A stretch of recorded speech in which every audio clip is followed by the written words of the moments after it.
All right, so there is no mic request now. So I start with my little presentation. So it's about tips and tricks, right, to complete this project successfully. And let me share my screen now.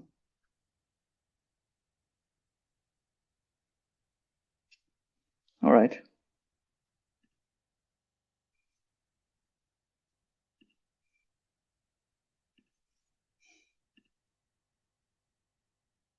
There is one question from Ronak Mishra. Okay. Laxman, right, there's one question from Ronak Mishra. I'll answer to Chiran in a few seconds, but let me get to Ronak's question.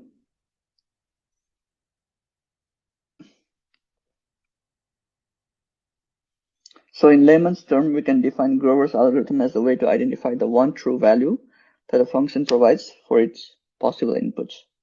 That's correct. So the function provides all the false values except for the one true value for a given input. Yeah, that's exactly right. So you could think of Grover's algorithm as f of x, right? And x could be like 0 to n minus 1. And for each of these 0, f of x is 0.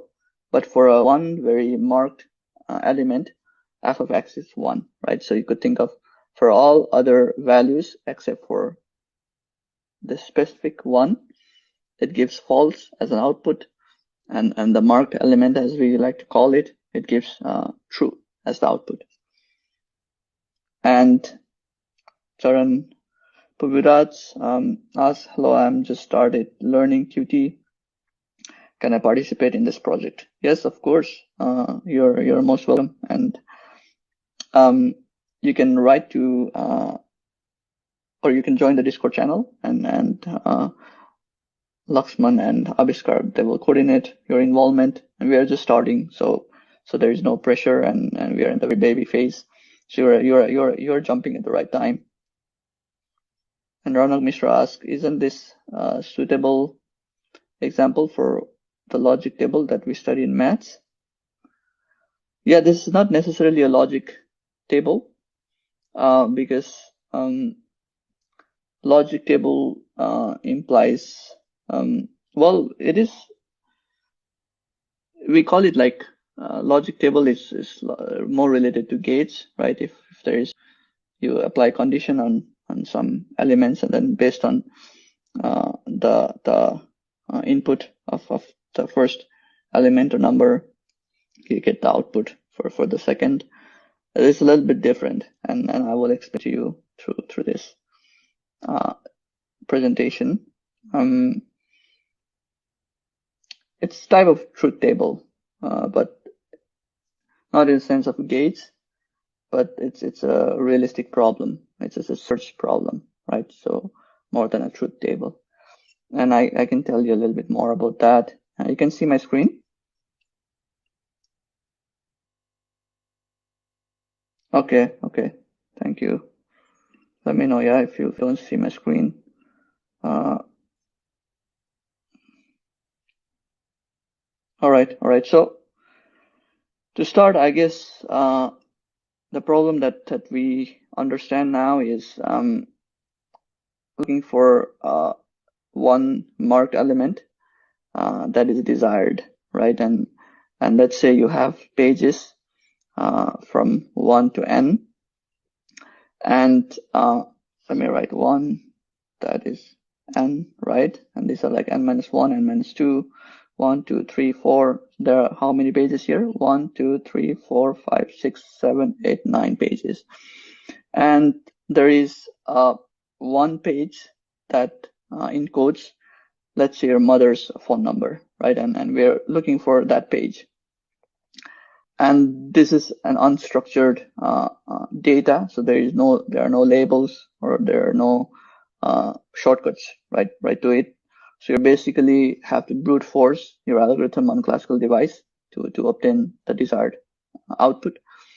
And there is a page hidden there that contains your mom's phone number, right? And which one is it? It's the one in the middle, right? And how do you do it classically, right? So classically it is simple, but you need to really brute force your calculation. This implies, for example, on Python, you scan each of these pages, and you keep scanning by formulating your code in terms of a for loop. For example, you say, okay, for I equals 1 to n, what does this page contain, right? Page 1 contain. Okay, it is 0, so that is false. And this one contains 0, false. This one contains 0, false. This one contains 0, false. This one contains 1, right? So that's true. And then you stop your algorithm, right? So if you have a probabilistic algorithm, you will obtain your answer on average in n divided by 2 trials, right? Let's say you have 10 pages. On average, you need to flip five pages before getting to the correct answer, which is your mom's phone number. But in the worst case, you need to flip all those pages, right? So there is the idea of average and there is the idea of worst case. And we are mostly interested in average, right? And with quantum computer, you can do it much faster, as I told you. And how much faster can you do it on a quantum device? I use quantum computer and quantum device. This terminology is interchangeably, but they ultimately mean, well, quantum computer, right? And we want to run this Grover's algorithm, as it is called, on a quantum computer. So we need to form a quantum algorithm to do that. And there's a very interesting and very simple problem. And one of the first few demonstrations of power of quantum algorithm. To understand that, we need to first understand what query complexity means. How do you define fast, right, in a quantum computer, for a quantum computer? So you see here, trials or queries mean flipping pages, right? You do first trial or first query, you get 0. You do second trial or second query, you get 0. Third trial or third query, you get 0, right? So we have to get familiar with this words, right? Trials, queries, flip of pages. But a more technical term in quantum computing is query, right? So how many times do you query your algorithm, right, or your circuit to get to the desired outcome, right? And query complexity basically defines the speed of your quantum algorithm, or the time of your quantum algorithm, right? To explain query complexities a bit better, imagine you have a prime number encoded in n bits, right? Let's say you have a prime number 3, right? And it is encoded in 0, 1, 0, 1, right? You have prime number, let's say 2-digit prime number 19 is encoded. It will have to be encoded in 0, 1, 0, 1, 1, 1, 0, longer bit strings, right?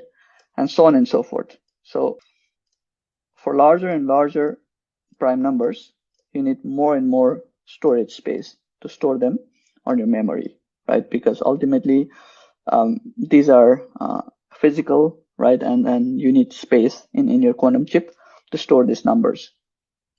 And imagine you have n bit, you have a prime number encoded in n bit, 3 is encoded in 4 bits, 19 is encoded in 1, 2, 3, 4, 5, 6, 7 bits, right? How long does it take for your classical algorithm to find its prime factor? Sorry, I should say integer, right? It's integer, 20, right? So prime numbers of these are what? It's just 1 and 2, right? Prime number of this, 1, there is there's 2, and you divide 10, there is 5, right? And these are the primers of your of this number 20, because if you multiply, let's say 5, 10, 10 to 20, 20 times 1, 1, right? It gives you 20. So these are prime factors of 20.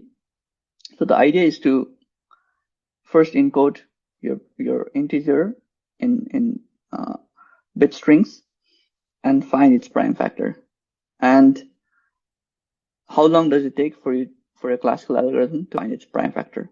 As the number gets larger and larger, you encode this number in larger and larger strings, and it will take more and more time to find a prime factor, right?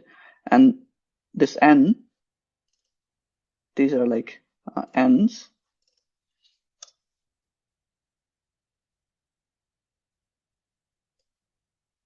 right here.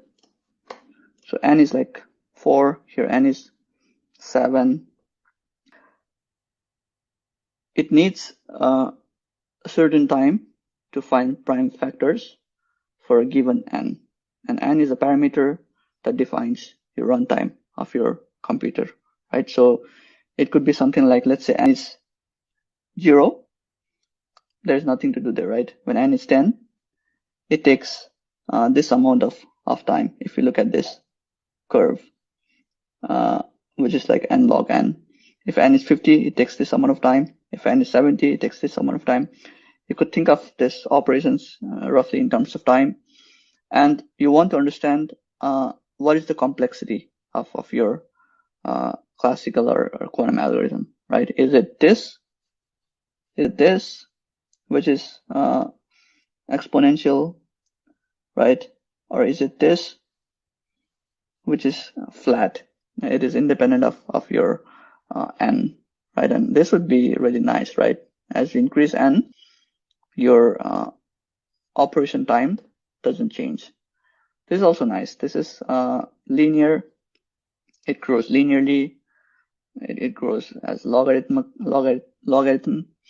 and this blows up, right? This is really, really bad.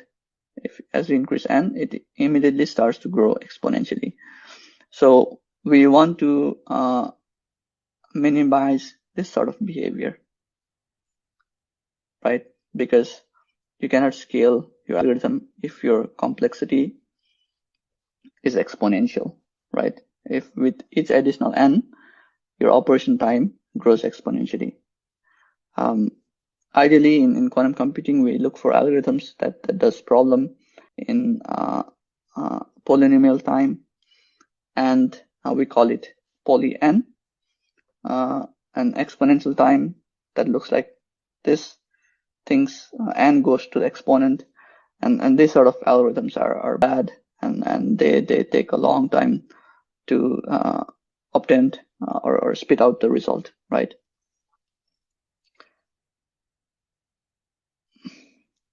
All right. Now, so that was query complexity. Do you guys have any question on this part?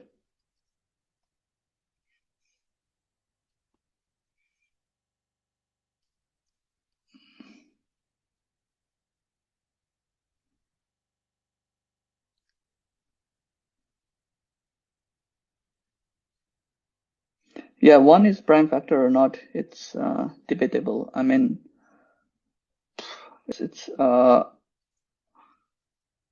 I like to consider it to be a prime number. Yeah, so yeah, 1 you can discard it, right? So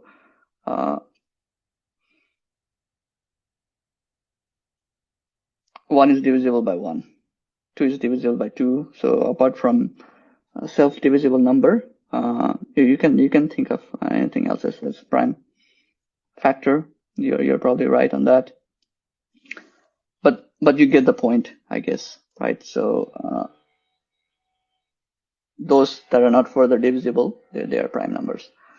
And we are looking for an efficient algorithm that factorizes, for example, integer into its prime factor. in polynomial time, right, and not in exponential time. And there are efficient algorithms for this integer factorization problem. And right now we are not looking into integer factorization algorithm. We are looking into Grover's algorithm, which is a little bit different, right? So in simple terms, query complexity means how fast does your device complete an operation, and it could complete in polynomial time, for example, or exponential time. Polynomial time means when you increase n, the time increases as n square or n cube, and not like n to the exponent, right? Not like this. So we ideally want to avoid building algorithm that scales exponentially with the number of qubits, right?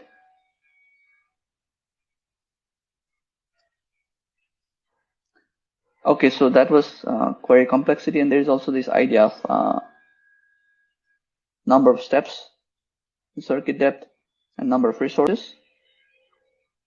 Let me go to that too. So T is the number of steps.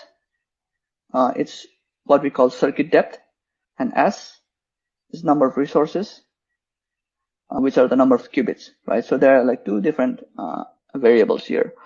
One is how many qubits do you need to solve a problem, and another is how many number of quantum operations in time do you perform, right?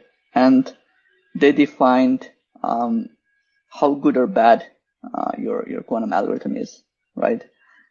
For example, in Grover's algorithm, your quantum circuit looks like that.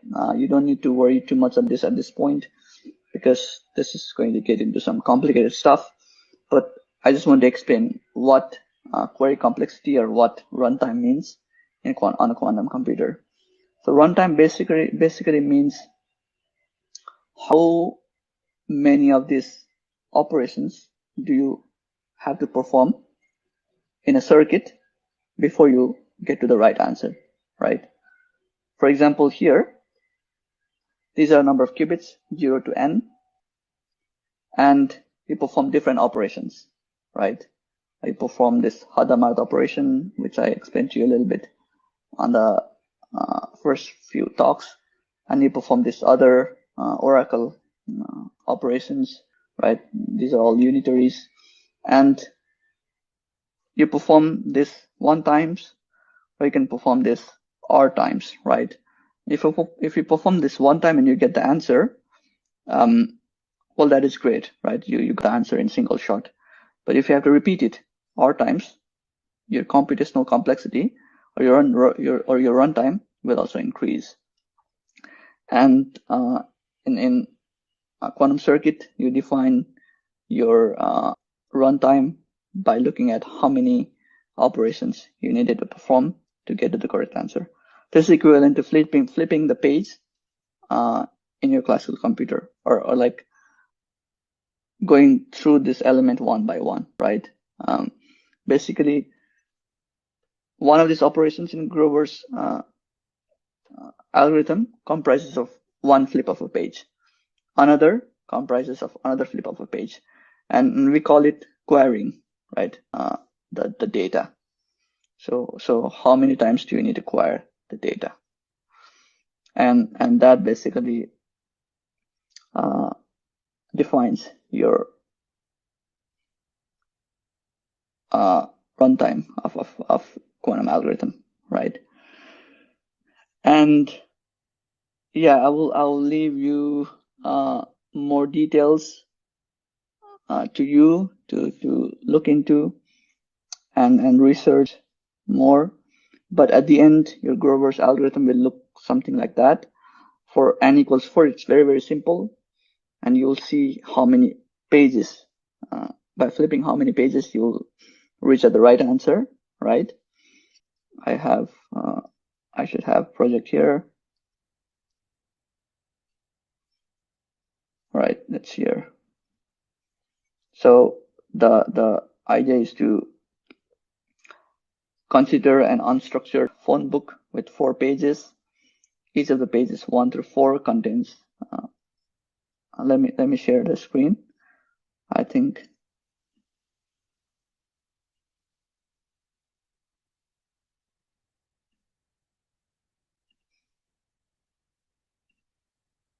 Yeah, it's here. Just the right page. And we consider an unstructured phone book with 4 pages. Each of the pages 1 through 4 contains phone number of different person. And X equals 1, 2, 3, 4, be the page numbers. And X equals to mark the phone number of your mom. So there are 4 pages, very simple problem. And one of these pages, suppose page number 2 contains your mom's phone number, right? So the first question is, how many pages do you flip on average classically, right? And how many pages do you flip on the worst case? And the second, the more interesting one is using quantum computer, right? How many pages do you flip, or how many queries do you make in quantum circuit to reach at the right answer? And how you do that is by encoding each of these 4 pages in a quantum register, as we like to call it. You just need 2 qubits, and 2 qubits means you have 4 different possibilities: 0, 0, 0, 1, 1, 0, 1, 1. And all of these pages will be stored in 4 states, right? And assuming that your mom's phone number is in page 2, which is represented by state 0, 1, what you do is these are just hints. You create a superposition of these 4 states with equal amplitudes, right? So that will be your first step. And we define 2 different unitary operations, UF and R plus. And what does UF do? It changes the phase of marked element, right? We call the target. And basically you apply UF first, right? And UF basically gives minus sign in this marked element. It's very simple. You start with something like that and apply UF. It gives -1 in the second page, right? And then now you apply R plus, and R plus is going to do some interesting operation. And what do you get right after applying this operation? I will not tell you more, because then I will essentially be giving you away the answer. But after doing these 2 operations, you will see some interesting effects, right? And this is going to be your Grover's algorithm for n equals 4. And I recommend thinking about that first, and thinking about the problem, right? Thinking about this step, from this step to this step, right? Here, and then you apply R plus to here, right? And one should also remember that UF and R plus, they are matrices, and these, the states, they are vectors, right? So it's basically matrix operating on a vector. So matrix vector operation. It is quite simple, right?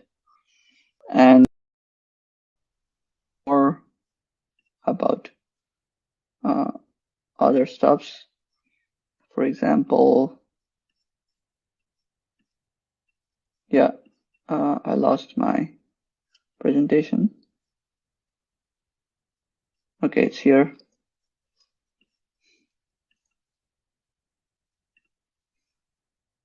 Yeah. And some more hints would be, for example, if you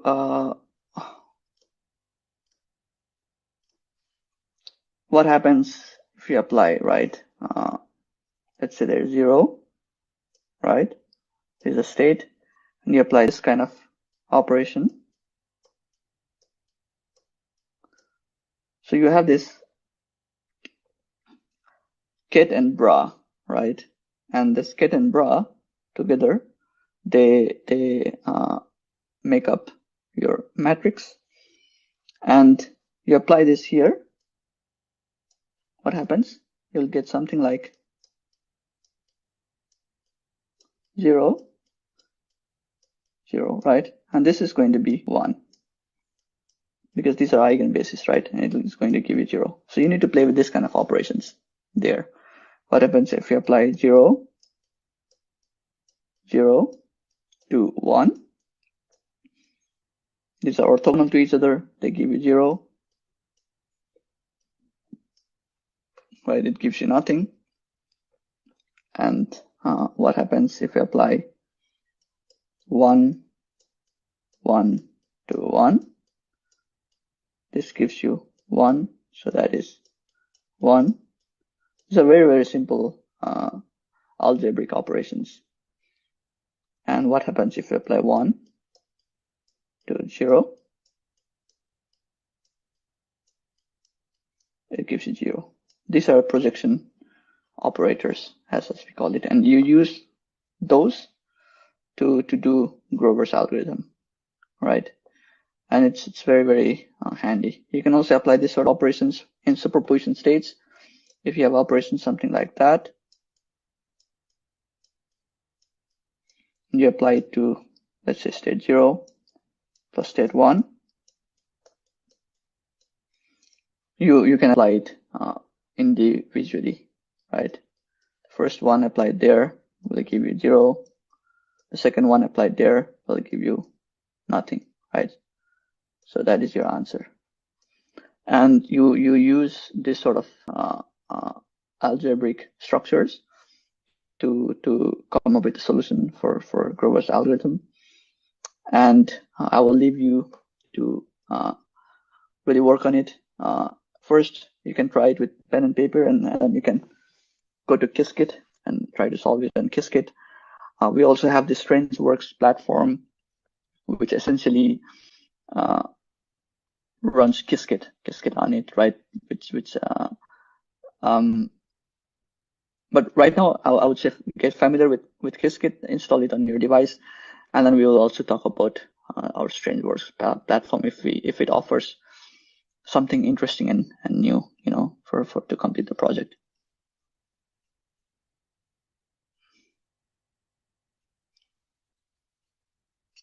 All right. Any questions so far from you guys? So yeah, I recommend to work in teams, and after the installation, try to think about with pen and paper first, work out this sort of operations, right? That you see on the site right now, and just go through them.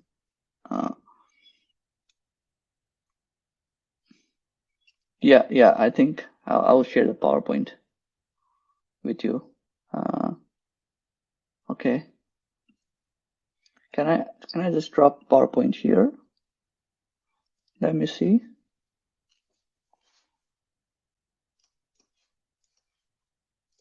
If not, I can send it to you also by email.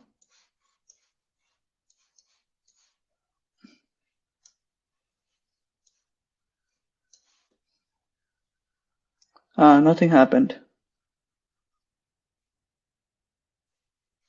Yeah, I think I should send it to you. Email. Yeah.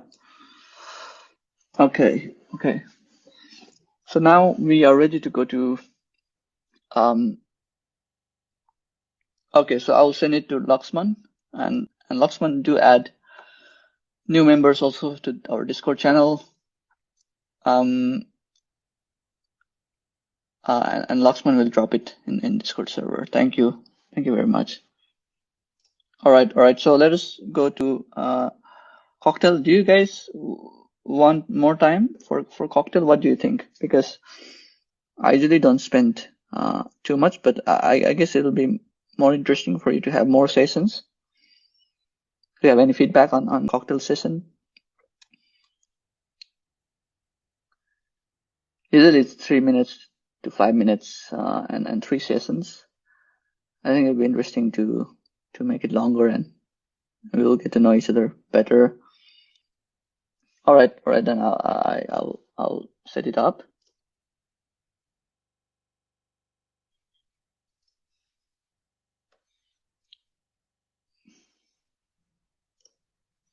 Okay, so number of chats.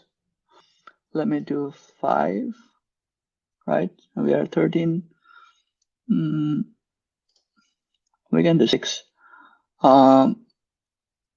Halfway, I might also have to leave because of my company work, but you guys can stay and meet with each other. So I will mix it up and pair with you guys. 4 minutes, 6 chats. Thank you very much. So we'll meet again. We'll see each other again next week.